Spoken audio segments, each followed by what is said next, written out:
quanto tempo não nos vemos?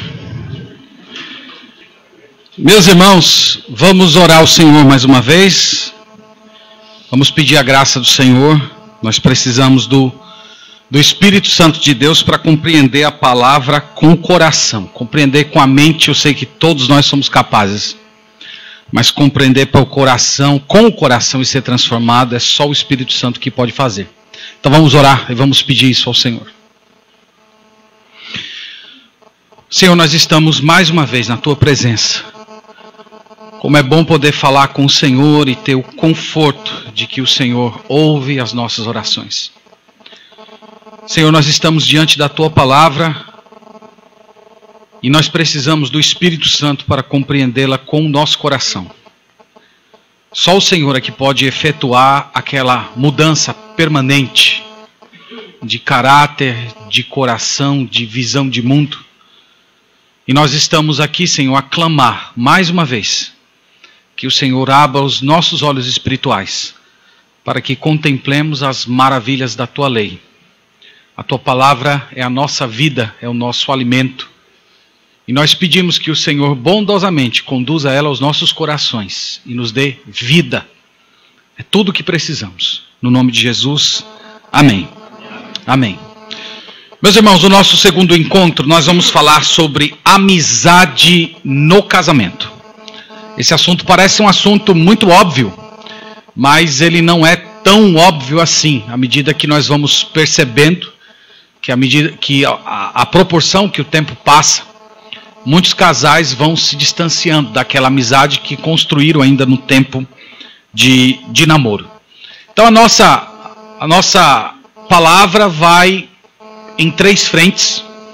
Primeiro nós vamos apresentar as bases bíblicas da amizade no casamento. Vou tentar provar para vocês que a amizade dentro do casamento é algo que Deus requer, é algo que reflete a Santíssima Trindade e é usada como a imagem do relacionamento de Cristo com a sua igreja. Depois nós vamos olhar um pouco modos pelos quais nós podemos cultivar amizade no casamento.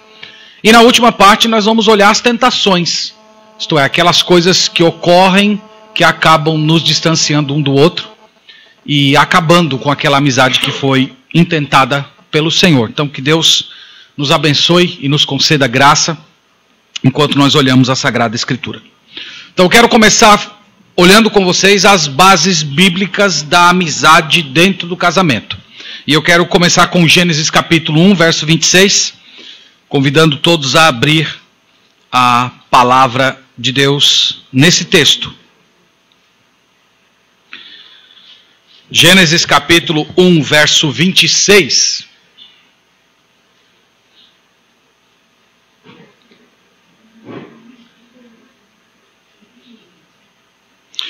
Gênesis 1, 26, a Escritura diz assim: Também disse Deus: façamos o homem à nossa imagem, conforme nossa semelhança. Tenha ele domínio sobre os peixes do mar, sobre as aves do céu, sobre os animais domésticos, sobre toda a terra e sobre todos os répteis que rastejam pela terra. Criou Deus, pois, o homem à sua imagem, a imagem de Deus o criou, homem e mulher os criou. Meus irmãos, todos vocês sabem bem que o casamento foi estabelecido por Deus no princípio da história da raça humana. Quando nós temos a expressão façamos, esse nós que está oculto aqui no texto, façamos nós, é basicamente o reflexo da imagem divina. Três pessoas que coexistem igualmente em harmonia, amizade e amor. Pessoas que trabalham juntas, cada um tendo o seu papel dentro do plano da história da redenção, e um se submetendo ao outro. A gente vê isso nas declarações de Jesus, onde ele falava que dependia do Pai, ele queria que o Pai ouvisse a sua oração. Passagens em que dizem que Jesus foi ungido pelo Espírito Santo. Nós estamos aqui, irmãos, nessa primeira parte, estabelecendo a seguinte ideia: que o casamento ideal é aquele casamento que reflete a Santíssima Trindade. Um homem, uma mulher e Deus. 3 pessoas dentro dessa relação. É mais do que você compartilhar alguma coisa e ter satisfação emocional ou satisfação dos seus desejos. Envolve uma entrega, compartilhando amor, compartilhando cooperação, compartilhando de si mesmo. E essa ideia de que Deus deseja que os casados sejam amigos, essa ideia fica muito clara quando nós vemos a descrição da criação da mulher. Gênesis capítulo 2, versículo 18. Nós temos aí a declaração do Senhor. Gênesis 2, verso 18. Diz: Disse mais o Senhor: Não é bom que o homem esteja só. Far-lhe-ei uma auxiliadora que lhe seja idônea. Então a intenção de Deus era criar uma parceira, uma companheira, alguém com que o homem compartilhasse. Uma pessoa adequada, uma pessoa que completa, a gente pode dizer, uma verdadeira amiga. Portanto, quando Deus intentou o primeiro casal, quando Deus formou o primeiro casamento, o projeto de Deus incluía um homem e uma mulher que tivessem amizade, que compartilhassem, que vivessem juntos. Mas, infelizmente, vocês conhecem bem a história, os nossos pais caíram em pecado, e esse pecado trouxe efeitos terríveis dentro do casamento, dentro da relação deles. Esse desligamento deles com o Senhor produziu um dano muito grande ao vínculo matrimonial e esse vínculo de amizade. Nós temos aquele ambiente transparente dando lugar à vergonha e aquele ambiente de amor dando lugar à acusação. Um lançando na cara do outro, um fugindo de sua própria responsabilidade. No entretanto, Deus demonstrou misericórdia com os nossos pais, ainda no Éden, capítulo 3, versículo 15, vocês conhecem bem o texto. Porém, inimizade entre ti e a mulher, entre a tua descendência e o seu descendente, este te ferirá a cabeça e tu lhe ferirás o calcanhar. Então aqui nesse versículo Deus está declarando que haveria um descendente da mulher que iria pisar a cabeça da serpente, um descendente que iria resolver os problemas que haviam acontecido no Éden. E nós sabemos por outros versículos que os nossos pais, Adão e Eva, creram nessa promessa e por isso foram perdoados pelo Senhor. E de lá até os dias de hoje, todos os que igualmente creem nessa promessa, eles podem ter o seu casamento restaurado, eles podem experimentar uma ligação profunda de alma, uma verdadeira amizade dentro do matrimônio. Então, eu apresento isso aqui para vocês como sendo a base da amizade no casamento. Eu estou dizendo que nos primeiros 3 capítulos da Bíblia, a amizade no casamento é apresentada como sendo a vontade de Deus e como o propósito de Deus para o casamento. E muito mais ainda, a amizade fundamentada no próprio ser de Deus. Nós olhamos para o nosso Criador. O nosso Criador é um ser que compartilha, é um ser que divide, é um ser que interage, é um ser em que cada um responde ao amor do outro em consideração e respeito. E o nosso casamento, por ser um reflexo, ser uma imagem, ser um espelho, ele precisa funcionar dentro da igualdade do ser de Deus, compartilhando amor. Deus fez isso, Deus é assim e nós também devemos ser. Então essas são as bases. Então se Deus nos criou para sermos assim, e mesmo nós vivendo fora do Éden, nós vivemos fora do jardim, nós temos o Espírito Santo, nós somos pessoas salvas, nós somos novas criaturas, nós temos a graça de Deus operando na nossa vida. Meus irmãos, é o desejo de Deus que nós cultivemos a amizade dentro do casamento. Isso é parte do processo da restauração. O pecado afastou os nossos pais, mas o Evangelho, o Senhor Jesus, nos reaproxima. Então, quando nós lutamos por amizade dentro do casamento, nós estamos lutando por aquilo que foi o propósito original do Senhor, e nós estamos vendo Deus resgatando não só o nosso coração do mal e do pecado, mas Deus restaurando a nossa própria relação. E é por isso que nós precisamos cultivar a amizade no casamento. Eu estou empregando essa palavra cultivar de propósito. É aquela palavra da agricultura, que envolve trabalho duro, investimento, tempo, mas é profundamente gratificante. A amizade no casamento é assim. A gente precisa arrancar do solo do coração o que é ruim. Nós precisamos plantar o amor. Nós precisamos regar com a oração, retirando sempre aquelas ervas daninhas, combatendo as pragas e esperar o dia da colheita, aquela satisfação. E qual é o grande inimigo, ou pelo menos um dos grandes inimigos do cultivo da amizade no casamento? É o mesmo inimigo do homem do campo, a preguiça. A preguiça é o grande inimigo da amizade do casamento.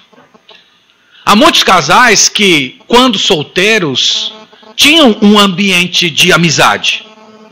Eles ligavam, conversavam por horas, escreviam cartas, procuravam de alguma maneira despertar a atenção da pessoa amada. Ao encontrar a pessoa amada, você sempre tinha uma palavra agradável, uma palavra de elogio, uma palavra de edificação. Você abraçava, beijava, você amava aquele momento. E muitos, quando casam, esse tipo de comportamento parece que desaparece. E quando nós permitimos que essa preguiça de continuar investindo na amizade, no casamento, essa preguiça toma conta da nossa relação, irmãos, a planta da amizade, ela vai acabar morrendo. Aquelas pressões que são as pressões naturais do casamento, com as quais lutamos dia a dia, em vez de nos fazer pessoas mais próximas, pessoas que interagem, pessoas que confiam, que compartilham, que contam um com o outro, essas pressões acabam nos separando. Até o dia em que um olha para o outro e é como se não se conhecesse mais. Eu tenho visto casais que eles não têm uma família, eles não têm uma amizade, eles têm um projeto empresarial. O que é o projeto empresarial? O que une o casal é pagar contas, trabalhar, sustentar a casa, criar os filhos. E se você tirasse essas coisas, você veria que não sobra quase nada. Não tem nada que una aquele casal além desse projeto que eu chamo de projeto empresa, projeto empresarial. Nós somos chamados por Deus a cultivar a amizade. Esse é o desejo de Deus para a gente. Lá no livro de Cantares, no capítulo 5, a noiva está olhando para o seu amado e ela diz assim: o meu amado é totalmente desejado, desejável. Tal é o meu amado, tal é o meu amigo. Eu perguntaria para você essa manhã se você é capaz de olhar para o seu cônjuge e dizer a mesma coisa. Você é meu amigo. Você é minha amiga. Você é a pessoa com a qual eu compartilho. Você é a pessoa com a qual eu divido a minha vida. Você é o meu melhor amigo. Você é a melhor amiga. E nós podemos dizer, irmãos, que a essência da amizade está no compartilhar, no dividir. Nós aprendemos isso com Jesus, João capítulo 15. Queria olhar com vocês esse texto. João capítulo 15.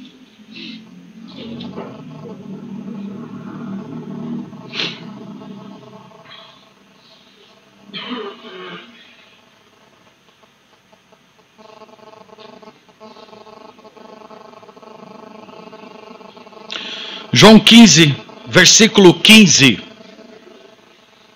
Jesus aqui está falando da ligação que ele tem com o Pai e a ligação que ele tem com os seus discípulos por conta dessa conexão com o Pai. E aí no capítulo 15, versículo 15, ele se dirige aos seus discípulos nesses termos: já não vos chamo servos, porque o servo não sabe o que faz o seu senhor.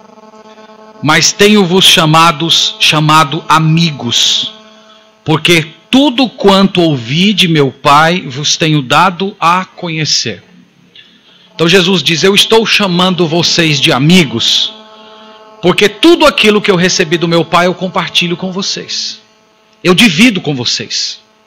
Eu estou interagindo com vocês na base do relacionamento que eu tenho com meu Pai. Então nós poderíamos dizer que a grande marca de um casamento marcado por amizade, fundamentado na amizade, é um casamento em que nós compartilhamos, nós dividimos. Não combina com essas palavras de Jesus, por exemplo, um comportamento de um marido que chega em casa e a esposa pergunta assim: onde é que você esteve, marido? E ele diz: eu não pergunto nada a você, você não tem direito de perguntar nada da minha vida. Isso você não está tratando sua esposa como sua amiga, você está tratando sua esposa como uma empregada. Porque a amizade é você compartilhar o que está no seu coração. E para a gente fazer isso, irmãos, para a gente compartilhar, para a gente desenvolver a amizade, nós precisamos passar tempo juntos. Precisa de tempo, precisa de dedicação. E nós estamos vivendo hoje numa época de muitas ocupações e que as ocupações acabam roubando isso da gente. Mas nós precisamos olhar para a Sagrada Escritura e nos recordar disso. Que a amizade no casamento não é como prato de micro-ondas, que você coloca lá uma refeição, coloca lá 30 segundos e quando sai a comida está pronta. A amizade não é assim. Se fosse para usar a mesma analogia, eu diria que a amizade no casamento é que nem um prato Masterchef. Sabe? Tempo, e cuidado, e mexe. Eu não vou exagerar muito na ilustração, porque já está perto do almoço, né? Mas o fato é esse. É que é como um prato bem feito. Não é uma coisa que é do dia para a noite. Não existe amizade. Não é que nem McDonald's. Mas é uma comida muito bem preparada. Nós precisamos lembrar disso. Nós precisamos lembrar que para a gente compartilhar um com o outro, nós temos que nos forçar ao diálogo. Nós precisamos voltar a conversar, abrir o coração, dividir o que está dentro de si, aprender a ser um pouco mais vulnerável, aprender a retratar o nosso cônjuge não em termos empresariais. Às vezes a esposa vem conversar com o marido, é quase como se ela estivesse conversando com um técnico. Ela vem e abre o seu coração e o marido vai só escutando ali. E quando terminar, faça isso, faça isso, faça isso, faça isso, faça isso. Pronto, está resolvido, tchau. É o técnico, né? É o técnico que está mexendo lá num produto, num objeto. E nós temos que resistir a esse tipo de tentação. Entender que nós precisamos interagir com as emoções, com as alegrias, com o sofrimento, com as decepções, com as tentações do nosso cônjuge. E para fazermos isso, irmãos, nós precisamos de tempo. O tempo é fundamental para desenvolver a amizade. Lendo aqui o exemplo de Jesus, tem algo que é fundamental. Nós aprendemos nas palavras de Jesus para a gente cultivar a amizade. É o compartilhar a fé. Jesus disse para os seus discípulos: eu trato vocês como amigos porque eu estou falando para vocês todas aquelas coisas que eu recebi do Pai. A ligação, irmãos, mais profunda que nós podemos ter com o nosso cônjuge, que nós podemos cultivar com o nosso cônjuge, é a ligação espiritual. É a ligação espiritual. É o compartilhar da fé. É mais do que você orar junto na hora do almoço. É mais do que de vez em quando você ter um devocional familiar. Eu estou falando de você compartilhar experiências espirituais.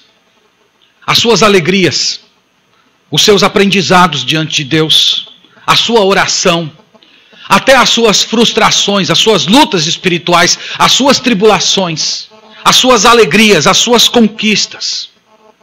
Nós precisamos compartilhar a fé, nós precisamos fazer o que Jesus fez. Eu estou sendo amigo de vocês porque eu estou compartilhando com você aquilo que eu tenho recebido do Pai.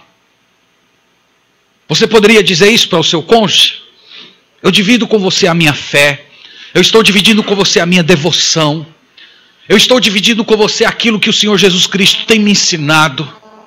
Isso, irmãos, é fundamental para um relacionamento marcado por amizade. Porque os laços mais profundos que nós podemos construir na nossa vida são os laços da fé. Os laços da fé são os únicos laços que nós vamos levar para a eternidade.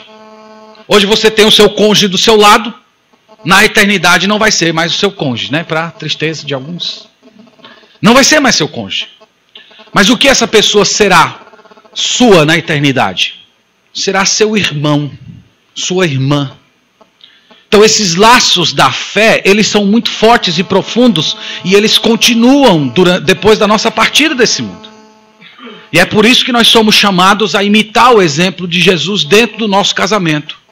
Compartilhar a fé, compartilhar a devoção, compartilhar a piedade, desejar, lutar pelo crescimento espiritual do nosso cônjuge. Mas há outras coisas que nós precisamos compartilhar para cultivar a amizade. Nós precisamos aprender a compartilhar a confiança. Todos vocês, no dia da cerimônia de casamento, fizeram uma promessa. Eu prometo ser fiel a você. E aí tem as designações, né? Eu prometo ser fiel. E quando por trás dessa promessa tem um fato que se perde nos momentos das tribulações. É que nós não somos amigos apenas nos bons momentos. Nós não somos amigos apenas nos momentos em que o romantismo está aquecido, momentos em que há uma relativa prosperidade e tranquilidade, em que nós podemos nos dedicar e investir mais no relacionamento. Por trás dessa promessa, eu prometo ser fiel a você, está a ideia de que o nosso cônjuge deve olhar para nós e perceber que nós somos fiéis em toda e qualquer circunstância. Sabe por que eu estou falando isso? Porque nesse processo de acompanhar casais, eu tenho notado que alguns casais carregam dentro de si aquilo que eu vou chamar de infidelidade interna. Essa infidelidade interna é marcada por um certo ressentimento.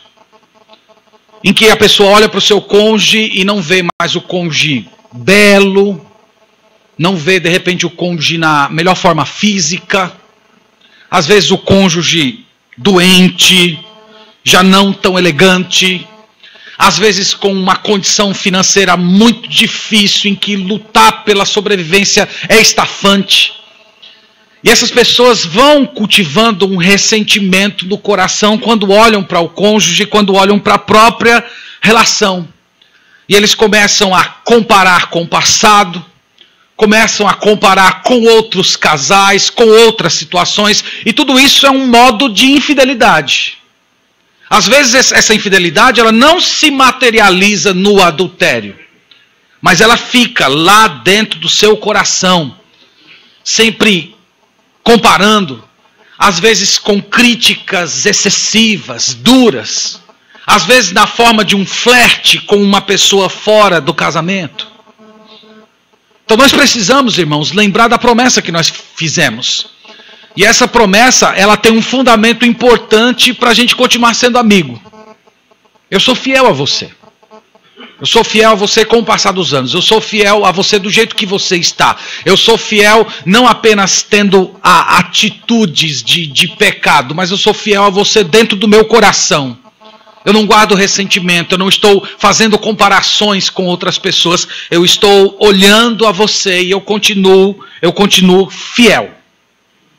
Como o poeta disse que eu sou como um sapato velho. Ainda sirvo, né? Se você quiser me calçar. É mais ou menos isso.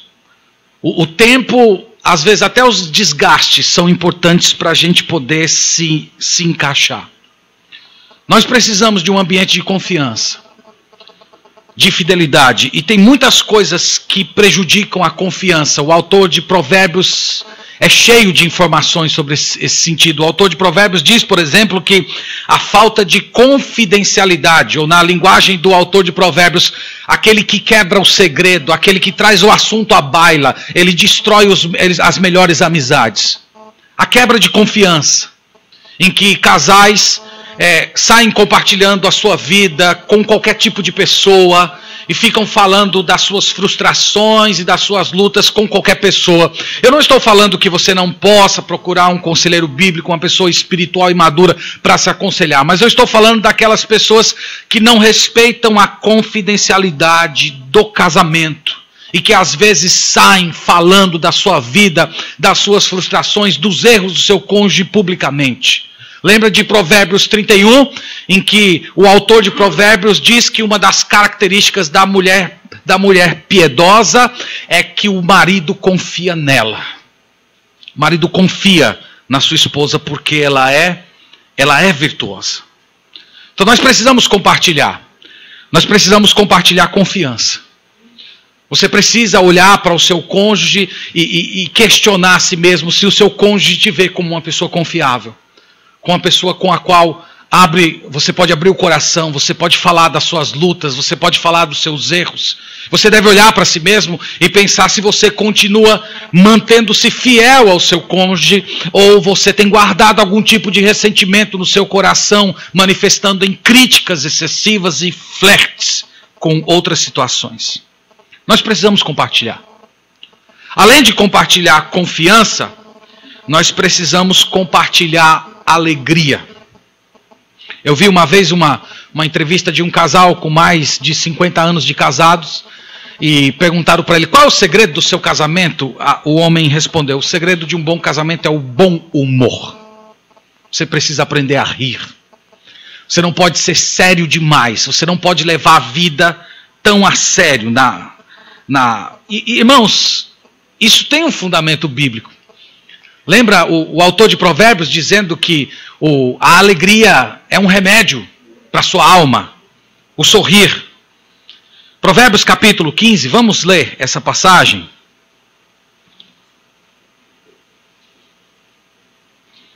Provérbios 15.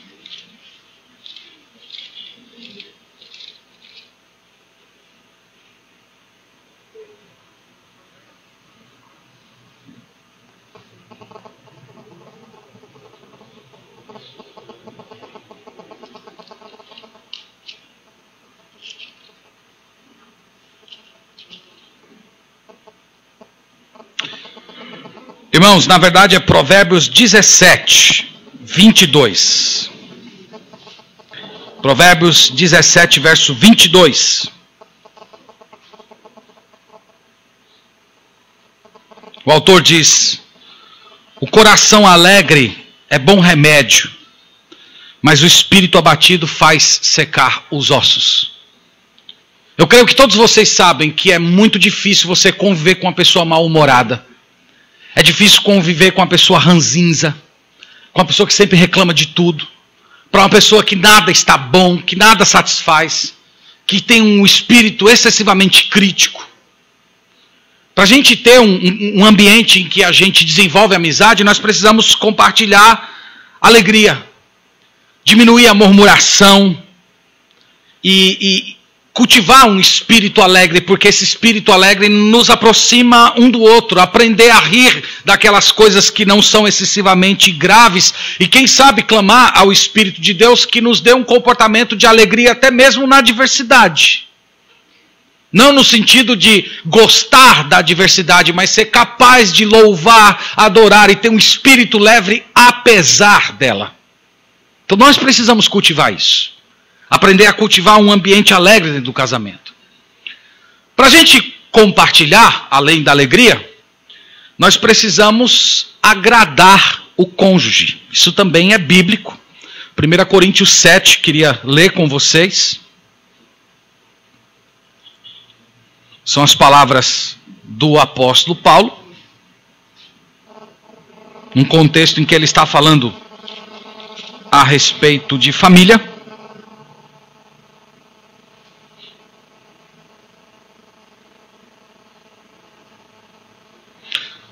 Ele está aqui por conta do contexto de perseguição, né? Ele está nessa passagem desencorajando os casais a casar. Não porque o casamento seja uma coisa ruim, mas porque era um ambiente de perseguição. E num ambiente em que você a qualquer momento pode ser capturado e morto por um governo, é complicado você constituir família. Mas mesmo falando desse assunto, ele traz uma reflexão interessante sobre o que é casamento. Ele diz assim: mas o que se casou cuida das coisas do mundo, de como agradar a esposa, e assim está dividido. Também a mulher, tanto viúva como a virgem, cuida das coisas do Senhor para ser santa, assim no corpo como no espírito. A que se casou, porém, se preocupa com as coisas do mundo, de como agradar ao marido. Então ele está falando que a mulher se preocupa em como agradar o marido, e o marido se preocupa em como agradar a esposa. Então, para a gente ter um bom casamento, para a gente ter um ambiente de alegria no casamento, a gente precisa começar a enxergar a nossa relação nesses termos. Qual é a minha função? A minha função é descobrir o que o meu cônjuge gosta e procurar fazer. E qual é a função do meu cônjuge? É procurar aquilo que eu gosto e tentar fazer. E se os dois estão comprometidos com esse tópico, em que cada um está disposto a buscar a felicidade e a alegria do outro, o casamento anda muito bem, a amizade se perpetua. Então você está constantemente preocupado em descobrir o que desagrada o seu cônjuge e não fazer. Eu li uma história uma vez de uma mulher que, ao se casar com um marido, ela disse assim: ó, marido, eu tenho um prato que eu sou especialista nele, eu faço desde criança e tal, é salada de chuchu. E o cara odiava chuchu, né? Odiava. Aí ela diz: ó, você gosta de salada de chuchu? Porque eu amo chuchu, eu preparo com tanto carinho, eu sei preparar tão bem. E o cara, sem querer desagradar a mulher, disse: não, eu amo chuchu. Ele passou, irmãos, 20 anos comendo chuchu toda semana. Você imagina, né? Que situação, misericórdia. Mas, meus irmãos, será que esse tipo de coisa ajuda a construir um ambiente de amizade dentro do casamento? Então nós precisamos fazer o que o texto sagrado está dizendo. Descobrir como agradar o nosso cônjuge, que satisfaz. Às vezes isso vai contra os seus próprios desejos.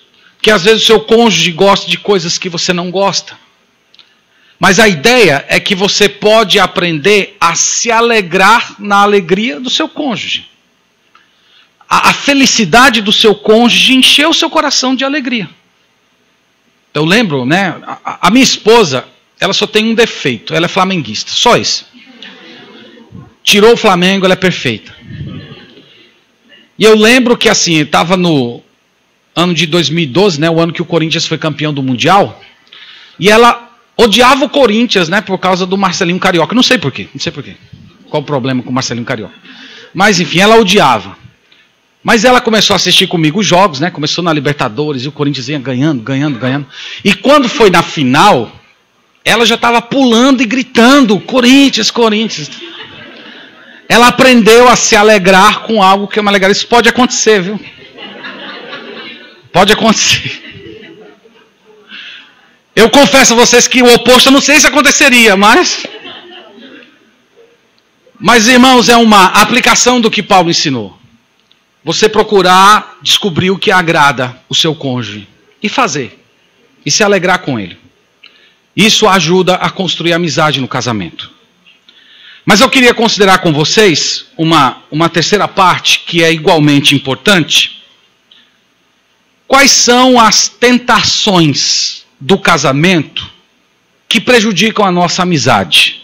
Então eu quero tentar nomear agora para vocês algumas questões que normalmente acontecem no nosso casamento que destroem a amizade, que cria distanciamento, falta de identificação. Então a primeira coisa eu chamei de comportamento reprovável. É a nossa maneira de agir e de pensar que está contra a palavra de Deus. Isso tem a ver com os defeitos que a gente tem. A palavra de Deus mostra claramente que nós somos muito fáceis em perceber os defeitos dos outros. Os defeitos dos outros saltam aos nossos olhos, mas nós temos muita dificuldade em perceber os nossos próprios defeitos. Nós somos fáceis em dar conselhos, mas às vezes somos endurecidos em recebê-los. E tem uma palavra em Provérbios 27, eu gostaria de ler com vocês, que nos ensina muito sobre conselhos, e que se a gente aplicasse isso ao casamento, a gente talvez brigaria menos e se ressentiria menos. Provérbios 27.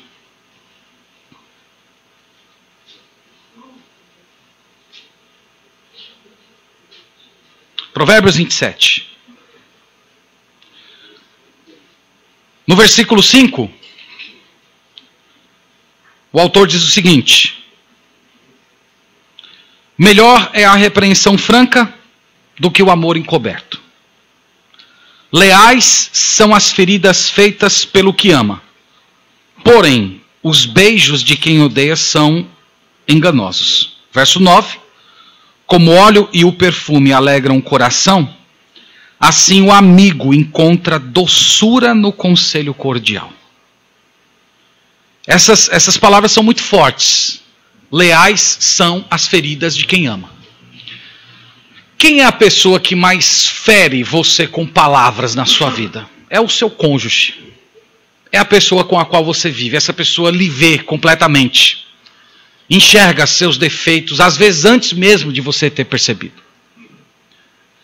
E eu percebo que às vezes a gente só está pronto a receber um conselho, uma palavra, se ela for dita na hora certa, do jeito certo, na entonação correta e dentro de um ambiente de tranquilidade. Porque se não for dentro disso, a gente está completamente fechado, e mesmo que a pessoa esteja dizendo a verdade,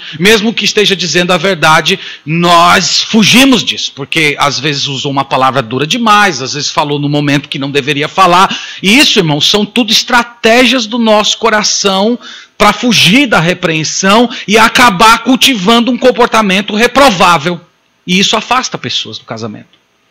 Ao ponto de um cônjuge olhar para o outro e dizer: eu não falo mais nada, eu não digo mais nada, eu não repreendo mais, eu não falo mais, porque toda vez que eu falo é uma explosão e eu acabo ficando por culpado, acabo me sentindo culpado porque a pessoa estoura comigo e isso vai afastando você. O texto diz que as pessoas mais leais que existem na sua vida são as pessoas que lhe repreendem. Então, mesmo que o seu cônjuge disse com uma entonação errada, mesmo que disse num momento inapropriado, num ambiente que não deveria, mesmo assim você deveria ser capaz de tirar essas coisas e ficar com a palavra. O que foi a palavra? A palavra é correta. Então nós precisamos, irmãos, disso. E essa é uma maneira da gente lutar contra o comportamento reprovável. É verdade que a Bíblia orienta quem repreenda deve repreender com amor, com espírito de brandura, Gálatas capítulo 6, versículo 1. Mas mesmo quando falta o amor, o espírito de brandura, mesmo quando falta isso, nós deveríamos olhar para aquilo e dizer: é verdade. Se é verdade, eu preciso me humilhar, eu preciso pedir perdão, eu preciso me resignar, eu preciso tomar decisões, colocar diante do Senhor. Então isso ajuda a cultivar a amizade no casamento. É você ter a porta aberta para ouvir repreensão, para ser repreendido, para ser questionado. Você não se sentir desafiado por isso. E às vezes você fecha as portas sim, você recebe sempre uma repreensão com 10 palavras duras. O seu cônjuge vem falar de uma e você apresenta 50 defeitos dele em troca. E isso tudo é uma maneira de você se proteger. Tudo isso é uma maneira de você fugir, cultivar comportamento reprovável. Isso distancia a amizade. Isso destrói a amizade. Essa é uma grande tentação. Tem uma outra que eu gostaria de mencionar. É o desequilíbrio com os outros relacionamentos. Eu estou falando aqui dos casais que não sabem administrar as relações, as outras relações de amizade que tem além do seu cônjuge. Poderia citar como exemplo os sogros. Quando nós casamos, quer queiramos ou não, nós entramos na família do nosso cônjuge. E sabe como é uma maneira de você cultivar a amizade com o seu cônjuge? É você amar os seus sogros. Mas é uma coisa muito óbvia. Quando você ama uma pessoa que o seu cônjuge ama, naturalmente o seu cônjuge vai ter afeto por você. Se você odeia, foge, critica excessivamente uma pessoa que o seu cônjuge ama, é natural que o seu cônjuge vai se ressentir com você. Então esse é um ponto de equilíbrio importante. Você quer construir amizade dentro do seu casamento? Aprenda a amar as pessoas que o seu cônjuge ama. A própria família. Esse é um outro tópico de muitos casamentos falidos. Ao mesmo tempo em que eu continuo mantendo, eu tenho uma família, pai, mãe, irmãos, mas a partir do momento que eu casei, a Bíblia diz que eu deixei pai e mãe e eu formei um núcleo familiar. Isso significa que dali para frente o meu cônjuge vem em primeiro lugar. Meu cônjuge vem em primeiro lugar. Então eu devo aprender a me relacionar com isso. Eu devo ter o meu cônjuge em prioridade. Eu não posso ficar desrespeitando o meu cônjuge na frente das pessoas. Às vezes tem cônjuges que ficam falando mal para os seus próprios pais ou para os próprios pais do seu cônjuge os defeitos da pessoa com a qual é casada. Então às vezes isso disfarçado na forma de brincadeiras. Você está ali criticando, falando mal. Isso, irmãos, é uma coisa que destrói. Isso destrói a amizade.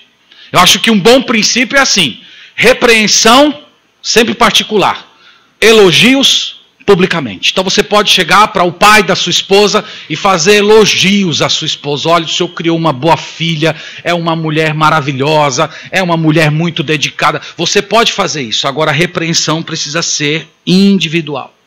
Nós precisamos aprender a ter esse tipo de relação. Isso constrói amizade. Nós precisamos ajudar o nosso cônjuge a lidar com seus próprios pais. Às vezes eu sei que existe essa coisa de pais que fazem exigências excessivas aos filhos de atenção, que acaba colocando o cônjuge em segundo lugar. E o bom cônjuge, ele vai ajudar o seu esposo, a sua esposa, a lidar com esse tipo de realidade. Então nós precisamos, irmãos, buscar em Deus sabedoria para administrar as outras amizades que nós construímos ao longo da vida. A gente poderia dizer que uma pessoa casada pode ter amigos, mas esses amigos não podem tomar o lugar do seu cônjuge. Aliás, o ideal seria que os amigos do seu cônjuge fossem seus amigos também. Você poderia dizer, são os nossos amigos. O que ocorre é que muitas vezes o cônjuge está desenvolvendo uma amizade com uma pessoa fora do casamento, uma amizade muito mais profunda, muito mais intensa do que com a própria pessoa com a qual ele se casou. E isso é destrutivo. Em muitos casos, esse é o primeiro passo para o adultério. Então, como é que nós administramos as outras amizades? Nós administramos tornando o nosso cônjuge a nossa primeira amizade, a amizade mais profunda, a amizade mais intensa, a amizade que ocupa prioridade, e as outras amizades, elas fluem dessa outra amizade menor. Então, Deus quer que você faça do seu cônjuge o seu melhor amigo, a sua melhor amiga. Uma outra questão que eu também queria nomear como sinônimo dos conflitos e das tentações que nós enfrentamos dentro do processo de construir amizade são as crises pessoais. As crises que nós enfrentamos dentro do ambiente de casamento. Alguém disse certa vez que nós descobrimos quem é o verdadeiro amigo na hora em que nós estamos caídos. Todos vocês já ouviram isso, já se tornou até um dito popular. Quando é que a gente descobre quem são os nossos verdadeiros amigos? São nos momentos em que nós precisamos, momentos em que nós estamos caídos, que nós estamos prostrados. Vem uma pessoa e estende a mão para a gente. Ali nós descobrimos quem é de fato amigo. E esse é um parâmetro importante para você pensar o casamento. Vamos ler Gálatas capítulo 6, versículo 2.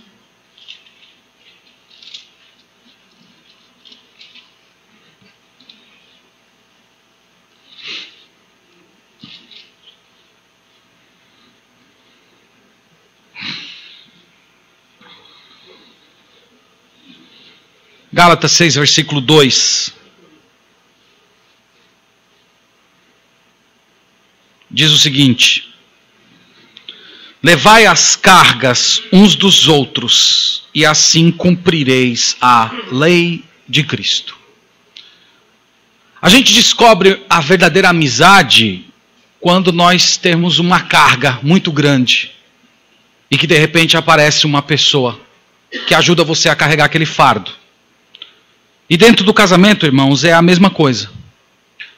Nós descobrimos a profundidade e a intensidade da amizade dentro do casamento quando um dos cônjuges cai e está lá prostrado no seu pecado, às vezes profundamente arrependido, às vezes não, às vezes ainda está cego.